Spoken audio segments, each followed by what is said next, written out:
मार्काचे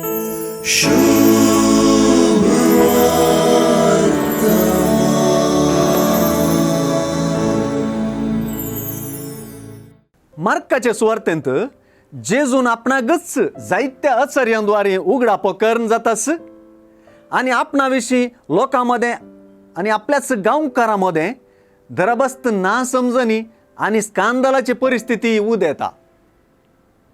ह्या वक्ता जेजू आपल्या मिस्तेरांत आणि मिसावांत आपल्या शिसांकी मेळवून घेऊन फुडें सरचे आयचे सुवार्तेंत प्रमुख स्थान घेता.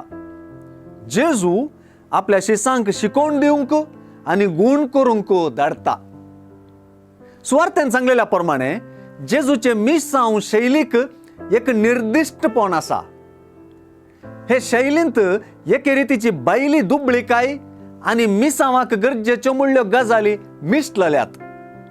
ह्यो गजाली जेजून दिल्ले प्रमाणे शिसांनी परगोटूंक वेच्या त्या सर्गींच्या राजाच्या राजावाक ताळ पडचे तसल्यो आणि शिसांतावन संपूर्ण समर्पित मानवभाव विसारचे तसल्यो म्हणयत. मातेवची सुवार्ता अध्याय 10 वाक्य 10 आणि लुकाच्या सुवार्तेंत अध्याय 9 वाक्य 3 हांगासर सांगलेल्या प्रमाणे मिसावान धाडलेल्यान दांडो आणि वाणो सहित वरी नये. पूण मार्काच्या सुवार्तेंत ह्यो दोन्ही संगती वरूंक आस्पद दिला. कित्याक हातून सुवार्तेगार मार्कान मिसावान वेच्या शिसांचे आणि तांच्या विविंगड परिस्थितींचे सारखें तुलन आणि विश्लेषण केल्लें सारखें दिसून येता. तितलेंच न्हय, स्वरक्षण आणि भोव गरजेच्या मुळाव्या गरजांक तत्वार्यान अशें सुवार्तेकारान जागृतकाय घेतल्या.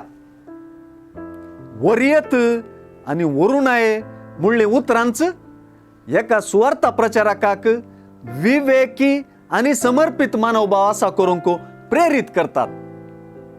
हर एका मिसावानवेच्या व्यक्तीन वा पवित्र स्नान लाभलेल्या हर एकल्यान जेजून पवित्र सभेक दिल्लें मिसांव जारी करच्याक आणि आपापले परिस्थितींत जेजूचे सुवार्तेक साक्ष जावच्याक आपण आपयलोलो म्हूण समजूनचे संगी विवेकी आणि समर्पित मनोभाव वृता करूंक आपोवणें आसा.